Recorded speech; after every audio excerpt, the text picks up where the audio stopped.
Hello and welcome to Knowledge Hub. In previous video, we have discussed about various terms like void ratio, degree of saturation, porosity, water content, and unit weight.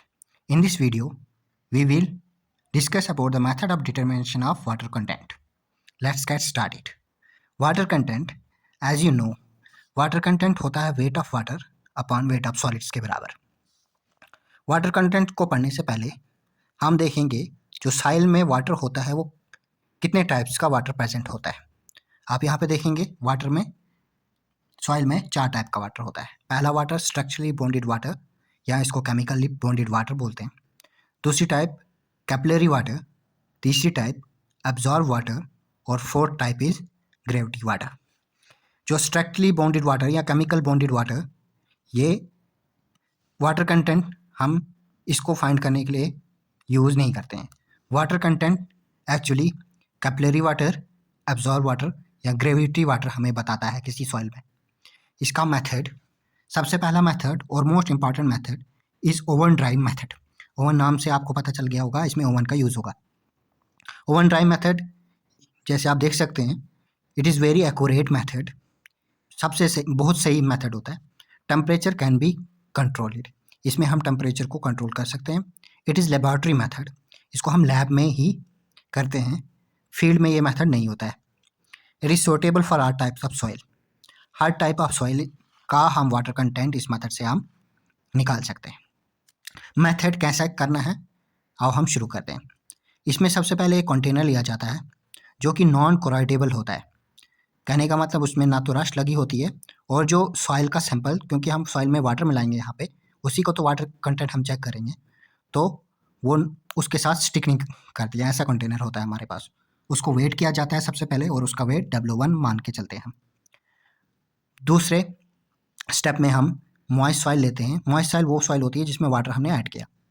उसको container में रखते हैं और उसका wait W2 calculate करते हैं. After oven drawing for fixed temperature and time, उसको oven में रखा जाता है सॉइल सैंपल को, मॉइस्ट सॉइल सैंपल को कंटेनर के साथ, और उसको 24 आवर्स तक वहाँ पे हम ओवन में रखते हैं. Dried sample with container taken out, जो भी 24 आवर्स के बाद हमारा सैंपल ड्राई हो गया, उसको कंटेनर से बाहर निकाला जाता है और उसको ठंडा किया जाता है और उसका वेट दोबारा से किया जाता है, और वो वेट जो हमारे पास आया वो W3 के बराबर है. अब हमने यहाँ पे देखा 3 वेट आए हमारे पास. पहला वेट W1 था जो वेट ऑफ कंटेनर था, खाली कंटेनर का weight. W2 weight of container plus weight of moist soil. Moist soil में क्या क्या है, weight of water plus weight of solids. और तीसरा W3 weight of container plus weight of solids के बराबर है. नाउ मूविंग अहेड, हमारे पास 3 वेट आए, W1, W2 और W3. अब वाटर कंटेंट हमें पता होता है किसके बराबर होता है, वो wait of water upon weight of solids के बराबर होता है. वो किसके बराबर है, W2 minus W3, W3 minus W1. W2 क्या था, wait of moist soil plus container, minus W3 weight of dry soil. W3 weight of moist dry soil minus W1 is the weight of empty container. ऐसे percentage air content हम निकाल सकते हैं. वो उसका formula होता है W अपन WS into 100. यहाँ देखोगे W2 माइनस W3 अपन 1. शॉर्टकट में अगर याद रखना होगा इसको, फार्मूला को 2331 से याद रख सकते हैं. अब ये कौन सी टाइप के सॉइल के लिए वाटर कंटेंट में कितना टेम्परेचर होना चाहिए और कितने टाइम तक हम उसको रख सकते हैं, यहाँ पर मैंने इसको शॉर्ट में लिख लिया है. नॉर्मल सॉइल जो हमारे पास होती है, उसकी जो टेम्परेचर की रेंज, ओवन में जो हमने टेम्परेचर रखना है वो 105 डिग्री से 110 डिग्री तक रखना है. अगर ज़्यादा टेम्परेचर रखेंगे उसका क्या इफेक्ट है, इस लाइन में लिखा है, danger of removal of structurally bonded और chemically bonded water from the crystalline structure. हमने पढ़ा था 4 टाइप के वाटर होते हैं. पहला वाला वाटर, ये स्ट्रक्चरल वाटर या केमिकल बॉन्डेड वाटर, उसका रिमूव होने का खतरा होता है, डेंजर होता है, इसलिए टेम्परेचर इतना ही रखा जाता है 105 से 110 डिग्री के बीच में. दूसरी type of soil containing organic matter. ऐसी सॉइल जिसमें ऑर्गेनिक डेड या डिके मटेरियल होगा, वैसी सॉइल में टेम्परेचर मैक्सिमम 60 डिग्री रखा जाता है, उससे ज़्यादा नहीं. क्यों, क्योंकि इसमें at high temperature soils tend to decompose and get oxidized. क्योंकि ऐसे टेम्परेचर में सॉइल डिकम्पोज होने का खतरा होता है और ऑक्साइड होने का खतरा होता है. तीसरी type of soil contains gypsum. ऐसी सॉइल जिसमें जिप्सम प्रेजेंट होता है, उसमें मैक्सिमम टेम्परेचर हम 80 डिग्री तक रखते हैं. ऐसा क्यों रखते हैं, क्योंकि इसमें वही रीज़न जो नॉर्मल सॉइल के केस में लिया था हमने, स्ट्रक्चरली बॉन्डेड वाटर या उसका रिमूव होने का खतरा होता है। तो वो जब रिमूव हो जाएगा तो उसका स्ट्रक्चर ही चेंज हो जाएगा उस सॉइल का। तो gypsum has loosely bonded water. दूसरा रीज़न ये भी दे सकते हैं कि सॉइल कंटेन जिप्सम में, उसमें जो वाटर होता है वो उतना अच्छी तरह बॉन्ड नहीं बना होता है जिप्सम के साथ, क्योंकि इस सॉइल में जिप्सम प्रेजेंट होता है। So there is a danger of removal of this. Time की बात की थी नॉर्मल सॉइल के लिए, आपने ओवन में जो हमने सैंपल रखना है वो 24 आवर्स तक रखना है। कोहिजनलेस सॉइल, कोहिजनलेस सॉइल्स आगे टॉपिक है, क्लासिफिकेशन ऑफ सॉइल जब हम पढ़ेंगे उसमें। तो यहाँ पे आप याद रखो कोहिजनलेस सॉइल्स के लिए जो टेम्परेचर है वो हम 6 to 8 आवर्स भी रख सकते हैं।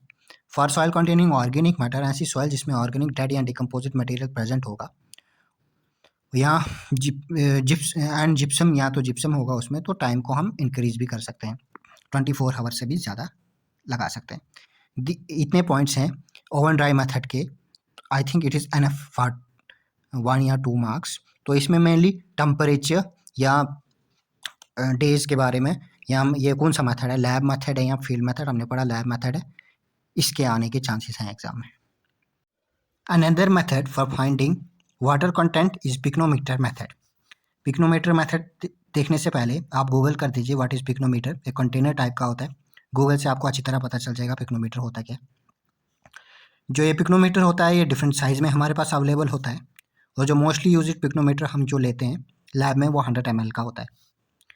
It is suitable for coarse grain because and trapped air can be removed easily.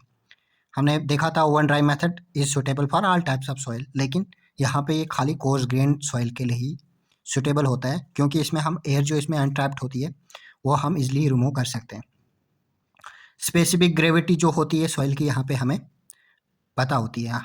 अगर आपको याद होगा हमने पढ़ा था true specific gravity for inorganic soil and organic soil के लिए 2.6 to 2.7, तो वो स्पेसिफिक ग्रेविटी यहाँ पे हमारे नाउन होती है। इट इज़ लैब मेथड, ये एक लेबॉर्ट्री का मेथड होता है। ये 20 to 60 मिनट्स में हो जाता है, और जो मोस्टली टाइम इसमें लगता है बहुत कम टाइम में ये हो जाता है। वाटर कंटेंट हम जल्दी फाइंड कर लेते हैं कोर्स ग्रेन सॉइल का, तो 20 to 60 मिनट लगते हैं, और मोस्टली जो टाइम लगता है एयर जो इसमें अनट्रैप्ड होती है उसको रिमूव करने में लगता है। तो ये बहुत फास्ट मेथड है। प्रोसीजर क्या है इसका, पहले हमने एक एम्प्टी पिक्नोमीटर ले लिया, उसका वेट हमने W1 माना। उसके बाद हमने मॉइस्ट सॉइल उसमें पिक्नोमीटर में डाली, उसका वेट हमने W2 ले लिया। यहाँ पे आप देखोगे W2 वेट ऑफ पिक्नोमीटर है, और weight of moist soil approximately 200 to 400 gram की सॉइल हम इसमें लेते हैं। W3 देखोगे आप, weight of pycnometer plus weight of moist soil और weight of water in remaining volume. जो यहाँ पे W2 में हमने मॉइस्ट सॉइल डाली थी उसको पूरे पिक्नोमीटर को ऊपर तक फुल कर देना है, तो ये आ गया wait of pycnometer plus weight of moist soil plus weight of water in remaining volume W3। What is W4, wait of pycnometer plus weight of water इन। अब इसमें से मिट्टी निकाल देनी है और पिक्नोमीटर के अंदर पानी डाल देना है और उसको फिल कर देना है, और ये जो हमारे पास वेट आया उसको हम W4 बोलते हैं। तो अब वाटर कंटेंट जो होता है ये इस फार्मूले से ड्राइव होता है। यहाँ पे W is equal to W2 minus W1, W3 minus W4, G-1 G upon G minus 1। ये इसका मेन फार्मूला है, ये आपको लर्न करना पड़ेगा। ओवन ड्राई मेथड का भी फार्मूला हमने पढ़ा था। शॉर्टकट अगर याद रखने की कोशिश करोगे तो आप 2 1 3 4 से भी कर सकते हैं। पहले वाले में हमने पढ़ा था 3 2 2 1, और यहाँ पे 2 3 3 1, और यहाँ पे 2 1 3 4 से आप इसको लर्न कर सकते हो। परसेंटेज अगर वाटर कंटेंट की निकालनी है मल्टीप्लाई बाय 100 से। तो ये था हमारा पिक्नोमीटर मेथड। तो ये आप इसमें अगर कोई 3 चीज़ें हैं जो आप याद रख सकते हो। पहली ये कि जो किसके लिए अवेलेबल है, कोर्स ग्रेन सॉइल हम इससे सुटेबल उसके लिए है, और स्पेसिफिक ग्रेविटी नाउन होती है, और लैब मेथड है। ये क्वेश्चन पूछ लेता है, पिक्नोमीटर ऐसे दिया होगा, pycnometer is lab method field method, या oven dry method is field method lab method. अभी तक हमने 2 मेथड देखे, वो दोनों लैब मेथड थे। We have another important method for determination of water content. This method is sand bath method. Sand bath method जो होता है इसका फार्मूला सेम जो हमने ओवन ड्राई मेथड पढ़ा था वैसा ही होता है। इसकी प्रोसीजर की बात कर लें कैसे हम इस टेस्ट को करते हैं।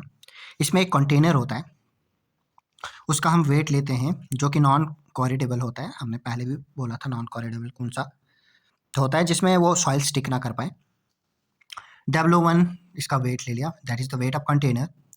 दूसरे स्टेप में हमने इसमें मॉइस्ट सॉइल भर दी, मॉइस्ट सॉइल जिसमें वेट ऑफ वाटर भी होगा, वेट सॉइल भी होगी और कंटेनर का वेट भी होगा। W2 weight of container plus weight of water plus weight of soil.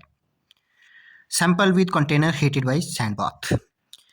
Sand bath इसमें लेते हैं। सैंड बाथ क्या होता है, यहाँ पे आप देख सकते हैं एक ट्राई होती है, उसमें हम कुछ 3 सेंटीमीटर अप्रॉक्सीमेट सैंड ले लेते हैं, उसको हीट करते हैं, इसी को हम सैंड बाथ बोलते हैं। सैंड बाथ में इस कंटेनर को हीट किया और उसको बाद में कूल कर दिया और उसके बाद हमने उसको वेट कर दिया। W3 आ गया wait of container plus weight of solid जो बचा। वेट ऑफ वाटर यहाँ से रिमूव हो गया।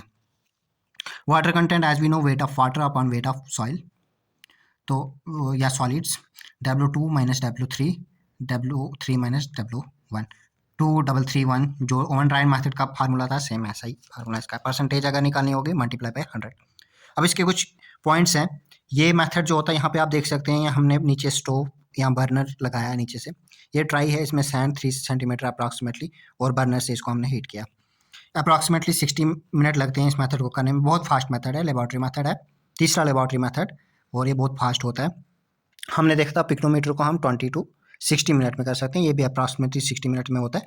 और oven dry method 8 to 6 hours लगते थे एक टाइप ऑफ सॉइल के लिए, और नॉर्मल सॉइल के लिए वहाँ हमें 24 आवर्स लगते थे। Sometimes PCs of paper is place. इसमें क्या किया जाता है, कुछ टाइम हमें चेक करने के लिए कि सॉइल हीट हुई या नहीं हुई, हम कुछ पीस ऑफ पेपर इस सॉइल सैंपल के ऊपर लगा देते हैं, और जैसे ही उस पेपर का कलर ब्राउन हो जाता है तो हमको पता चलता है कि किस अमाउंट तक सॉइल जो है हीट अप हो गई। Method give idea about water content but it is result is not reliable because of uncontrolled heat. हमें हीटिंग का पता ही नहीं, हमें टेम्परेचर का पता ही नहीं होता कितना टेम्परेचर हमने इसको देना है, तो ये मेथड इसलिए रिलायबल नहीं है, उतना अच्छा मेथड नहीं है वाटर कंटेंट फाइंड करने के लिए। और कुछ टाइम क्या हो जाता है, जो भी सॉइल का स्ट्रक्चरली बॉन्डेड या केमिकली बॉन्डेड वाटर जो उसमें प्रेजेंट था, तो वो भी रिमूव हो जाता है हीटिंग के टाइम पे। So this method is not that reliable, and most important it is same as that of oven dry method. You can, in short, you can learn it by 3 2 2 1। इसको कैसे लिखोगे आप, W3 minus W2 upon W2 minus W1। ये method होता है इसके water content को find करने के लिए।